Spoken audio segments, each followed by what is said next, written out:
Neste segmento nós vamos estudar o sacerdócio e os ritos do santuário terrestre. Nós vamos começar com o sacerdócio. O pessoal especial separado por Deus para ministrar no santuário.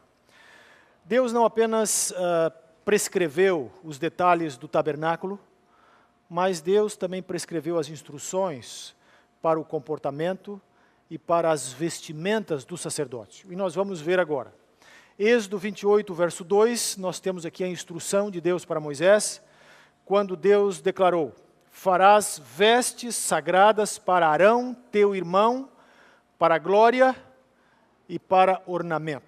Então, o sacerdote deveria usar um vestuário especial. E nós vamos nos deter aqui, especialmente nas vestes do sumo sacerdote. As vestes do sumo sacerdote se constituíam de 6 elementos, de 6 peças.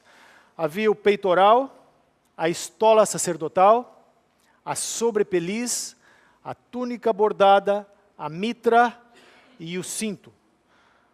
Através deste vestuário, o sumo sacerdote deveria comunicar para o povo o senso da santidade divina, o senso da importância da missão que ele deveria agora exercer em favor do povo diante de Deus.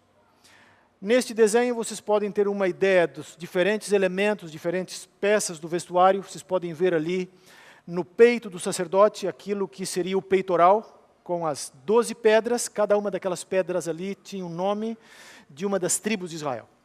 O sumo sacerdote deveria levar no peito o povo.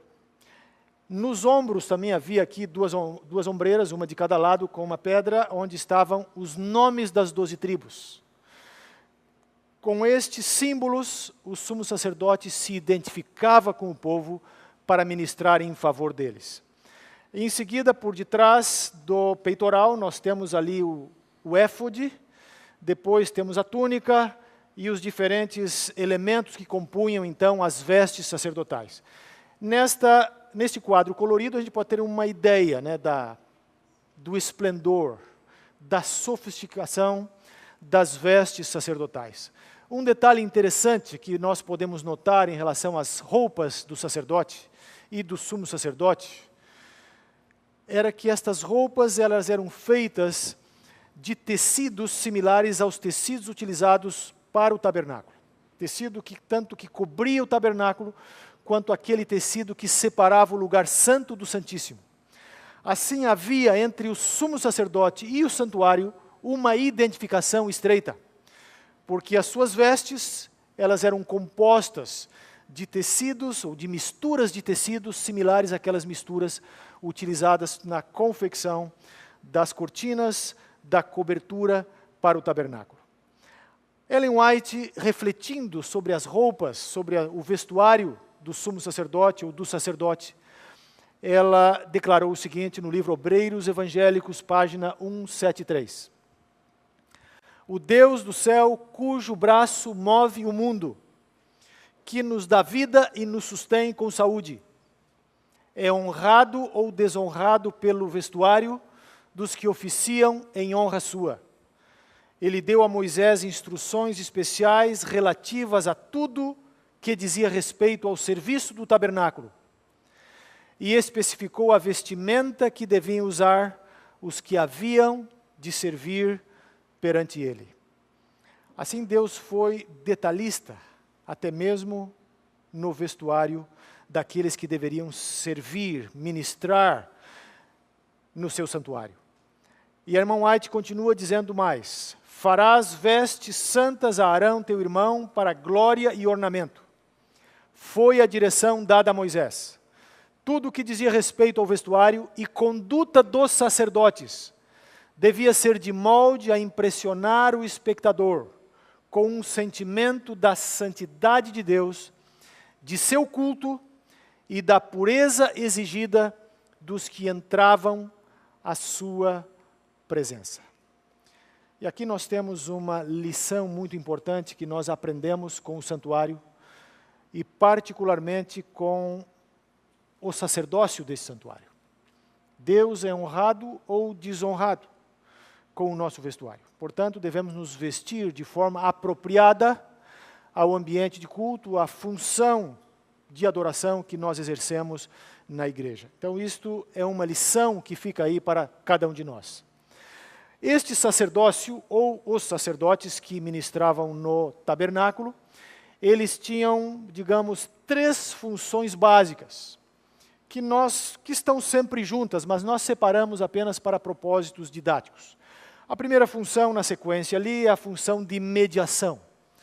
O sacerdote era uma espécie de mediador, ou era um mediador entre o ofertante e Deus.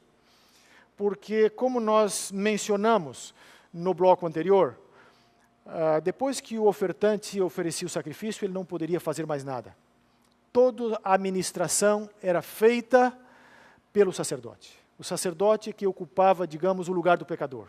E que agora levava o sangue até o altar, levava o sangue para dentro do tabernáculo, nos casos em que isto era previsto na lei, e fazia então todos os ritos para que o perdão fosse efetuado e para que o pecado fosse removido do pecador.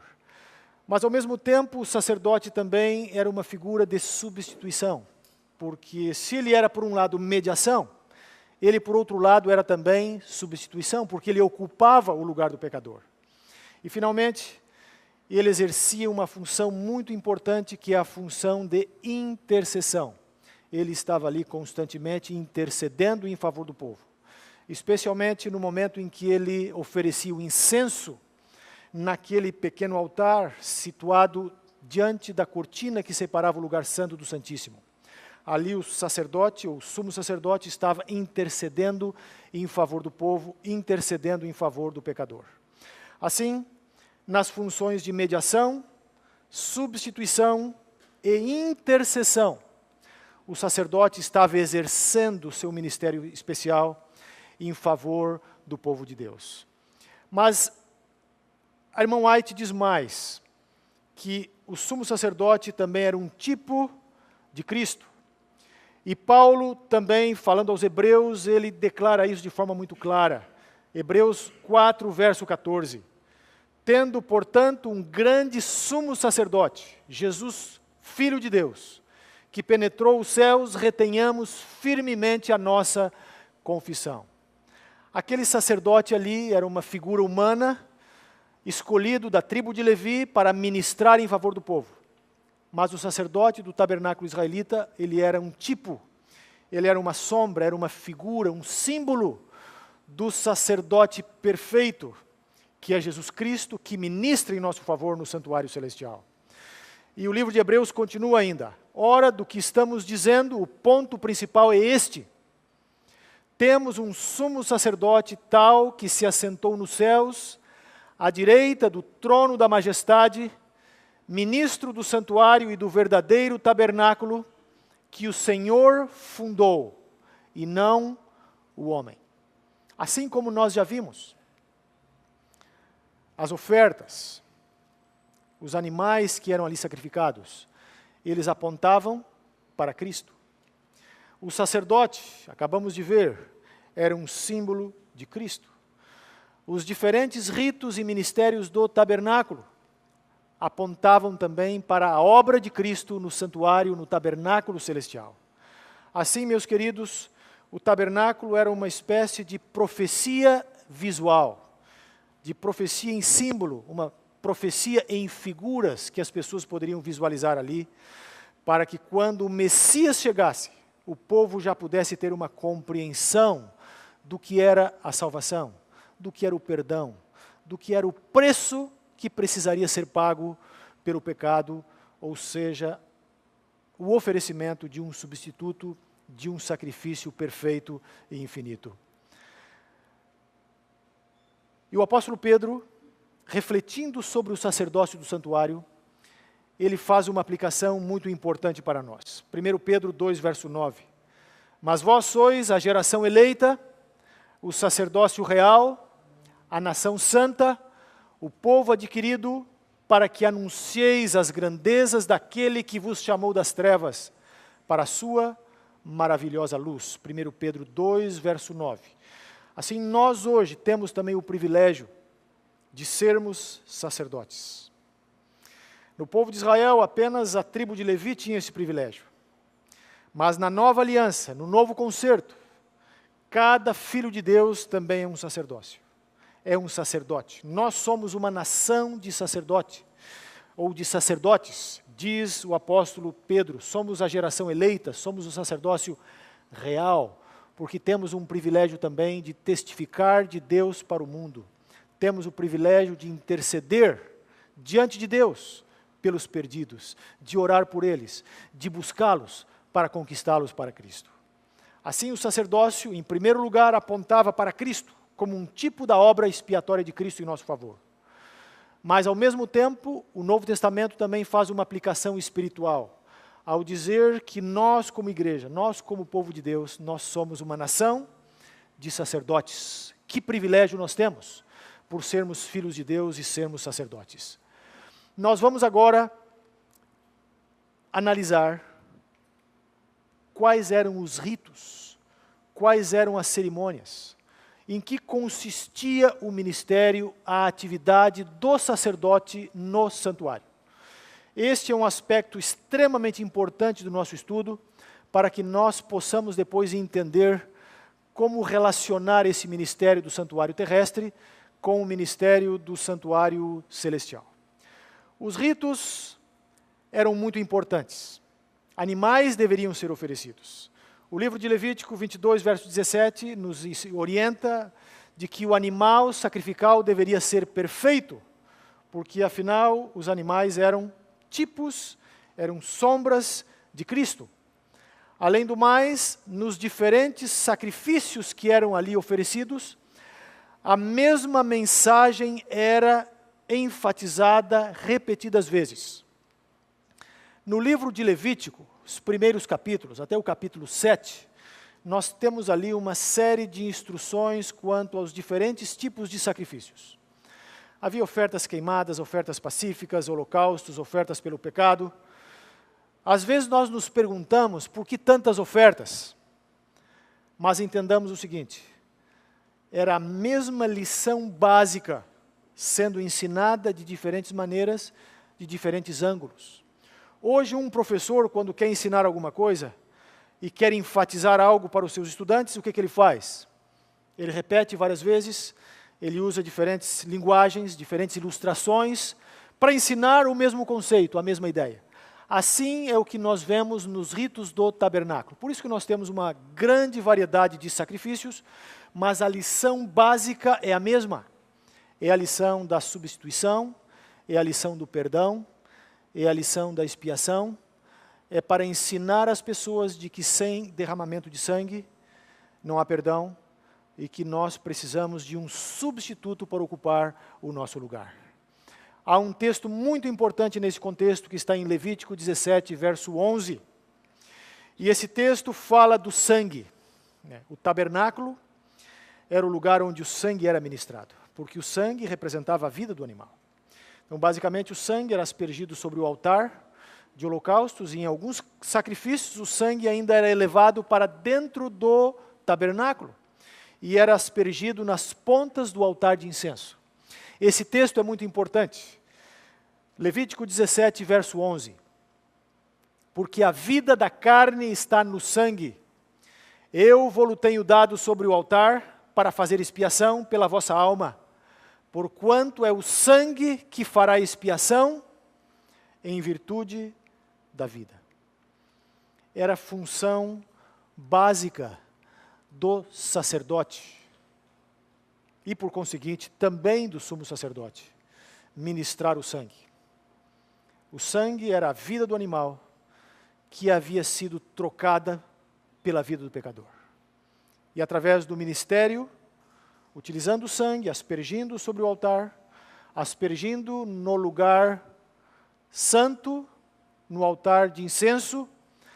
Estas lições da substituição estavam sendo ensinadas e nós vamos ver agora como que isto funcionava. Entre os diferentes tipos de sacrifícios, havia aqui ofertas queimadas, ofertas de manjares, ofertas pacíficas, ofertas pelo pecado e ofertas pela culpa. Essa variedade de sacrifícios era apenas para enfatizar a mesma lição com diferentes ritos e de diferentes ângulos. E estes sacrifícios, eles funcionavam no contexto de dois ministérios. Nós podemos resumir, nós podemos simplificar os ministérios do santuário em dois ministérios. Duas fases: ministério diário e ministério anual, ou serviço diário e serviço anual. O que é o serviço diário? O serviço diário eram aqueles ritos que o sacerdote executava dia após dia, de manhã e de tarde, dia após dia. Esse era o serviço diário. O serviço anual era aquele culto especial, era aquele rito especial que era executado uma vez por ano, no dia especificado por Deus, no dia 10 do 7º mês do calendário hebreu, que era o dia da expiação. Então, basicamente, quando se fala em ritos do santuário, nós temos duas fases, dois serviços, serviço diário e serviço anual. Vamos ver agora em que consistia cada um destes serviços. O serviço diário era um serviço relacionado com o lugar santo. No serviço diário, havia sacrifícios sendo oferecidos no altar de holocaustos, e o sangue desses sacrifícios eram trazidos para o lugar santo, o incenso era queimado ali também, e o serviço diário basicamente consistia então em holocaustos, incenso e outras ofertas. Algumas versões da Bíblia, especialmente em Daniel 8,14, se traduzem como contínuo. Essa também é uma boa palavra para o serviço diário, ou seja, o serviço que era continuamente oferecido a Deus no santuário, que consistia em holocaustos, incenso e outras ofertas. Qual era a função do serviço diário? O serviço diário tinha a função, tinha o propósito de transferir pecados, e eu vou explicar isso agora. O rito era o rito da confissão, da imposição da mão e da manipulação do sangue. O pecador trazia o animal para ser oferecido, impunha a mão sobre o animal, confessava o seu pecado, imolava o animal. Isto o ofertante deveria fazer, o pecador deveria fazer, ele imolava o animal, confessava o pecado. O sacerdote então colhia o sangue e agora aspergia parte desse sangue sobre o altar de holocaustos. Em alguns tipos de sacrifícios, o sacerdote comia ou consumia uma porção pequena da carne do animal sacrificado.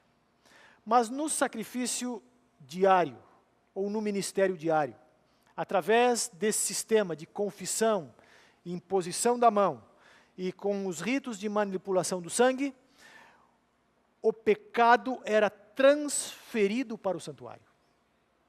E aqui há um aspecto muito importante que nós precisamos considerar.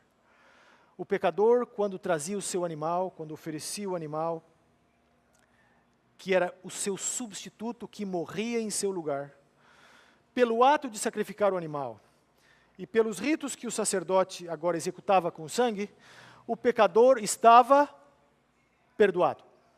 Ele estava livre da culpa, estava livre do pecado. Ele podia agora voltar para casa com a consciência tranquila, porque ele estava agora numa relação de paz com Deus. Ele havia sido perdoado. Mas o pecado do pecador havia sido transferido para o santuário.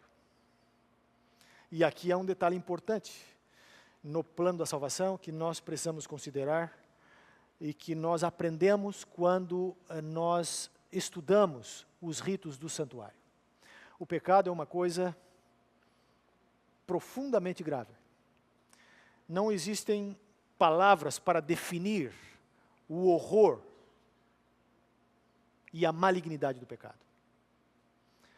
Foi o pecado que causou a morte, foi o pecado que causou essa desgraça que nós vemos no mundo hoje, o pecado que entrou ali no Jardim do Éden, quando Adão e Eva transgrediram a lei de Deus. Portanto, o pecado é a coisa mais cruel que pode existir. E pecado não desaparece assim tão facilmente. O pecador oferecia o animal, ele era perdoado, mas o pecado ficava registrado no santuário, através do sangue que era levado para lá. De alguma forma o pecado ficava ali. O pecador voltava perdoado, mas o pecado ficava registrado no santuário. E a irmã White falando sobre o rito da confissão, o rito da imposição da mão, sobre a oferta do ministério diário, ela declara o seguinte: a parte mais importante do ministério diário era a oferta efetuada em prol do indivíduo. O pecador arrependido trazia a sua oferta à porta do tabernáculo e, colocando a mão sobre a cabeça da vítima, confessava seus pecados, transferindo-os assim figuradamente de si para o sacrifício inocente. Pela sua própria mão era então morto o animal, e o sangue era levado pelo sacerdote ao lugar santo e aspergido diante do véu, atrás do qual estava a arca que continha a lei que o pecador transgredira. Por esta cerimônia, mediante o sangue, o pecado era figuradamente transferido para o santuário. O pecado era uma coisa tão grave que ele ficava ali registrado no santuário. O perdão era concedido. O pecador estava livre, mas o pecado ficava ali no santuário. De certa forma, o Deus que habitava no santuário, ele assumia a responsabilidade pelo pecado.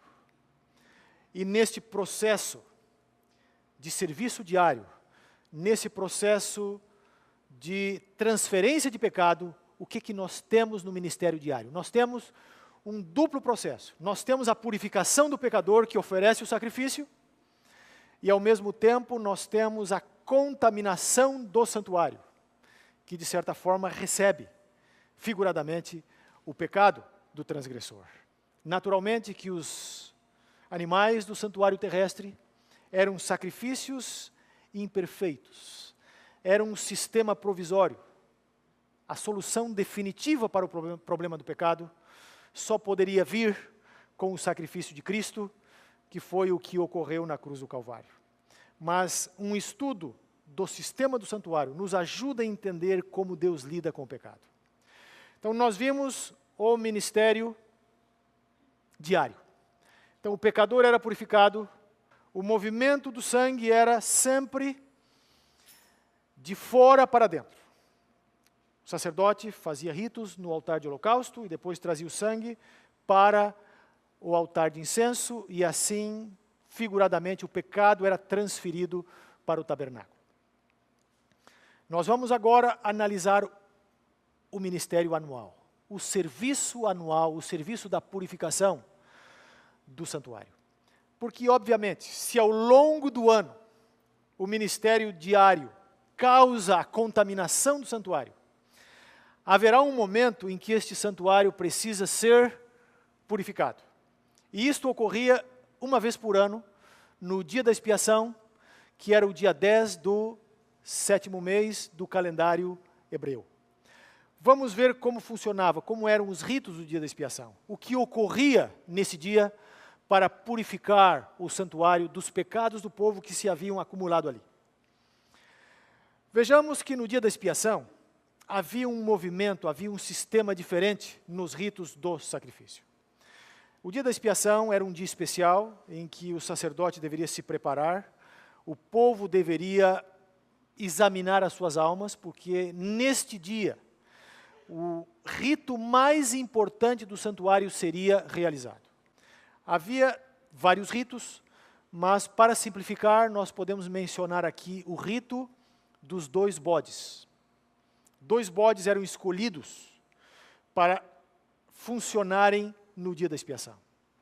Um bode, diz a Bíblia, Levítico 16 é o texto, um bode era sorteado para o Senhor e o outro bode para Azazel. O bode para o Senhor era sacrificado. O sangue do bode era trazido para dentro do santuário para purificá-lo.